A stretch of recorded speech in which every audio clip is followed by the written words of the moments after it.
O assunto de hoje é derrame, AVC, acidente vascular cerebral. Então, você sabia que em 2022 o derrame, ou AVC, né, que é o acidente vascular cerebral, se tornou a primeira causa de morte no Brasil?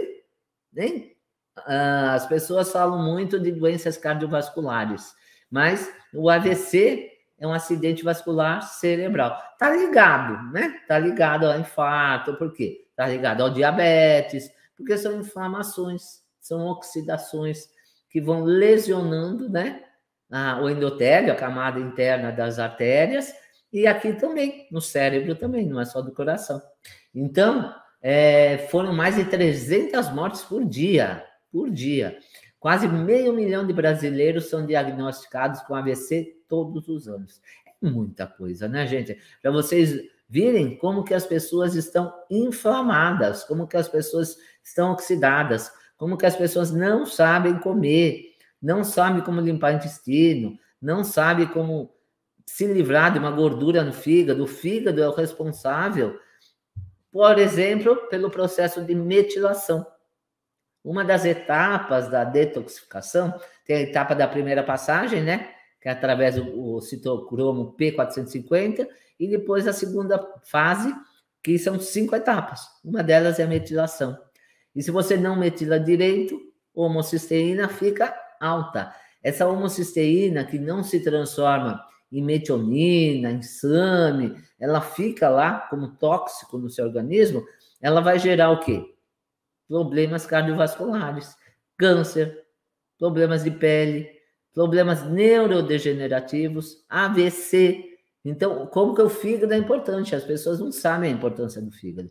Por isso que no protocolo IDF nós limpamos o fígado para ele voltar a funcionar, exercer as suas 500 funções. Então, aquelas pessoas que tiveram a sorte, né, e sobreviveram a um AVC, pode ficar com uma sequela. Memória ruim, a fala, né? Aquela fala pastosa, movimento, né? Pode perder o movimento do braço, da perna, coordenação, pode ficar com problema de visão. Então, o AVC é a principal causa de incapacidade evitável do mundo. Presta atenção nessa palavra, evitável. Não é destino para ninguém. Minha família inteira teve AVC, eu também vou ter. Não, ela é totalmente evitável. A maioria dos AVCs são silenciosos. Isso que eu falo sempre, né? Essas doenças crônicas que vão se somatizando, elas são subclínicas, às vezes nem aparecem em exames. Então, elas vão se somatizando ao longo de anos, 10, 20, 30 anos, lesionando, fazendo pequenos microlesões. E tem gente que teve AVC e nem sabe que foram micro AVCs. E não deram sintoma nenhuma. Então, a saúde não é ausência de doença. Não é ausência de doença. Saúde é outra coisa. Né? Porque você pode não estar com nenhuma doença diagnosticável. Ninguém diagnosticou nada. Mas aquelas inflamações subclínicas crônicas estão acontecendo dentro de você e ninguém está vendo. Uma, porque os médicos não pedem os exames necessários. Nunca pedem fibrinogênio, uma homocisteína. E outra, que as pessoas continuam com hábitos não só alimentares, como hábitos de vida errado. Quem não pratica exercício, por exemplo, quem é sedentário. Mas alguém já me perguntou, mas a pessoa teve um infarto, mas ela comia bem e fazia exercício físico. Não basta só isso, porque a pessoa pode estar gerando um processo oxidativo que nem está sabendo, ou por polimorfismos genéticos, né? Alguma alteração de genes, ou até outras causas, como metais, como parasitas, como agrotóxicos. Então, se você come bem, eu como bem. Mas, de repente, a pessoa nem sabe o que quer comer bem. Como alguém já falou, é como salada e fruta. Isso não é comer bem, né? Cadê os aminoácidos? Cadê a gordura? Uma gordura boa, saudável? Então, de repente, a pessoa não sabe o que é comer bem. Comer bem é não comer carne, por exemplo. Então, tem tudo isso AV, né? Então, não é só isso. E, às vezes, come glúten, come derivados de leite, e pensa que está comendo bem. Então, lá no protocolo IDF, nós vamos fazer uma reeducação alimentar. Fora as limpezas, já tem uma reeducação alimentar e também tirar metais, porque os metais, parasitas, tudo isso criam toxicidades no organismo. Então, a maioria dos AVCs são silenciosos e a pessoa não sabe o que está acontecendo. E não tem aqueles sintomas clássicos, a maioria, tá? Como fraqueza de um lado do corpo, fala embolada, né? O derrame silencioso é diferente de um derrame típico. De 80% a 85% dos casos de derrame são isquêmicos, não é aquele hemorrágico. A maioria são isquêmicos, o hemorrágico é até pior. Quando ocorre um bloqueio, né? Então, o isquêmico ocorre um bloqueio, um entupimento de uma artéria que impede a chegada de sangue, e o sangue está rico em oxigênio e nutrientes. Aí, no cérebro, é como um infarto, né? Como uma carótida entupida, só que é uma artéria do cérebro. Então, dependendo da largura da artéria, né? Do calibre da artéria e do lugar da obstrução, se é no começo ou no final, os sintomas vão variar, né? E sem o tratamento ou a prevenção adequada, aquela área do cérebro morre. Ainda bem que agora a ciência descobriu, né, a plasticidade dos neurônios. Os neurônios podem regenerar, mas aquela parte isquêmica lá, eles morrem. E não pode ficar esperando, né, claro, o quadro piorar para tomar uma providência, porque sem uma ação, os sintomas não vão melhorar. Tá? Então, a pessoa continua, né, naquela rotina, mas ainda não me deu nada, então eu estou bem. E aí vai no médico, ele olha o exame e fala, você está ótimo, lá com fibrinogênio 600, uma homocisteína 500, 15, né? Homocisteína 500 nem existe, mas 15 já está altíssimo. Se é que pede esses exames, né? Se é que pede. Então, não pode ficar esperando esse quadro aí piorar para procurar uma prevenção ou uma remissão do quadro que você está. Então, não se trata de um AVC a cada minuto, né? Cada minuto conta, gente. Então, se a pessoa espera, como aconteceu, aí com a mãe da Cláudia, esperaram, né? A família esperou muito e aí teve sequelas que até hoje tá. Então, tem que correr mesmo. Então, primeiro, porque os sintomas atípicos que muita gente pensa que é leve, né? Falar, isso não é nada. Pode evoluir rapidamente, é muito rápido o AVC. Pode evoluir para esse derrame mais extenso e com sequelas maiores. Em segundo lugar, porque múltiplos derrames pequenos são uma causa comum e evitável de demência. Tá? Então, vai lesionando, né?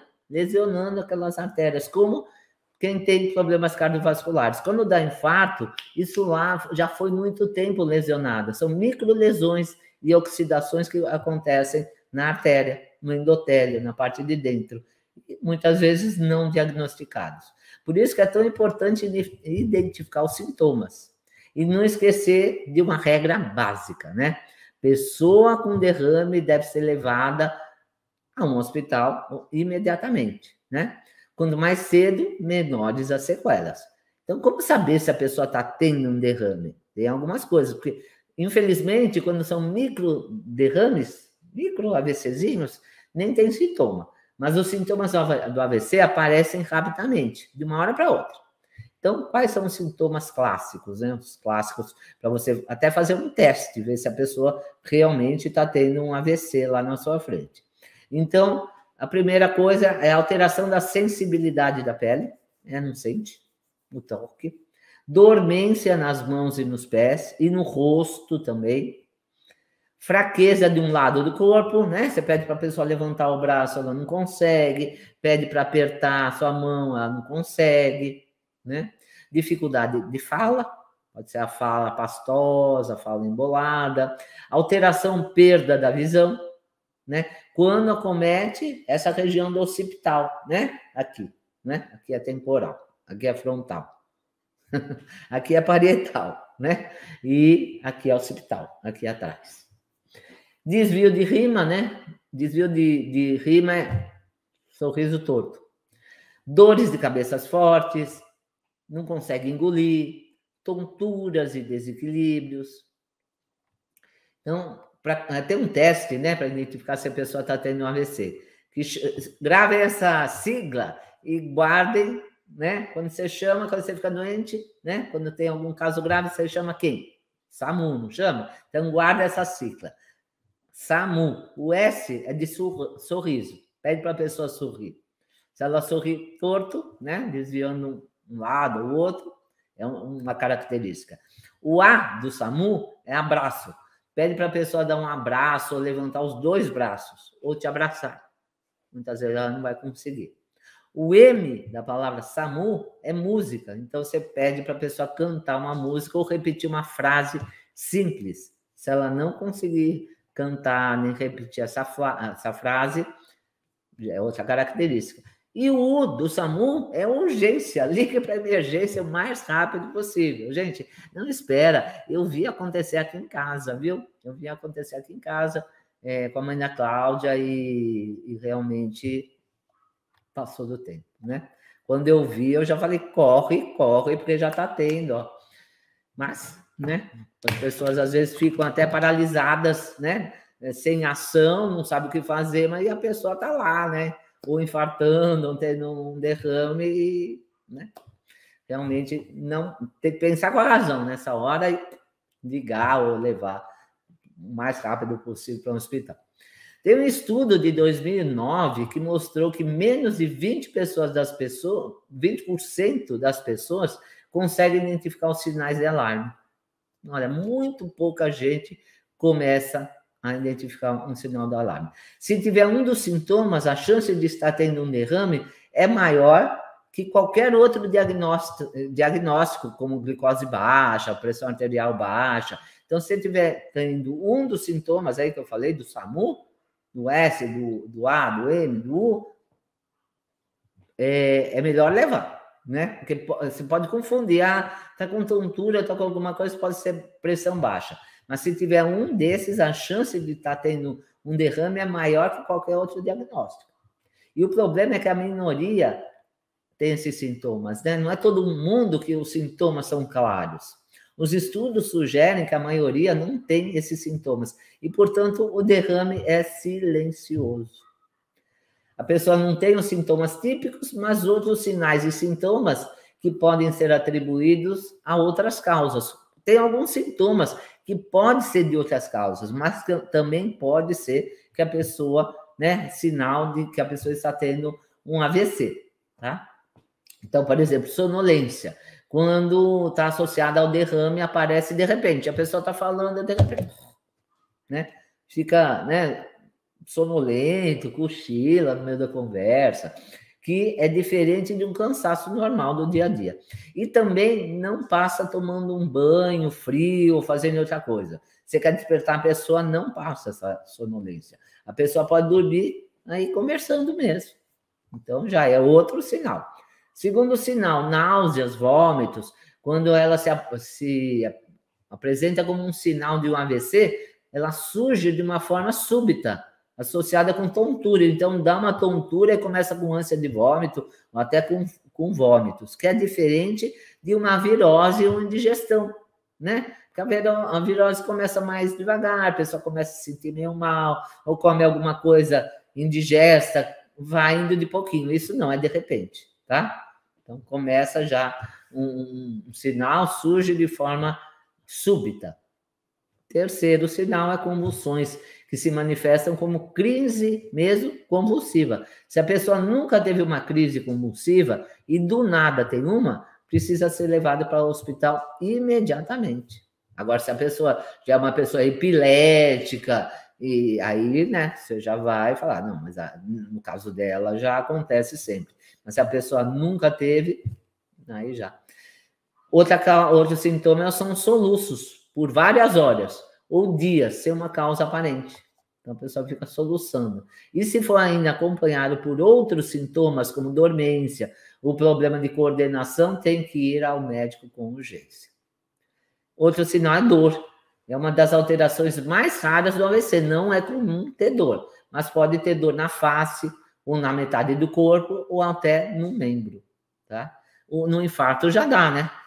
Aquela dor que irradia, até na mandíbula irradia, mas no AVC não é tão comum, mas pode acontecer.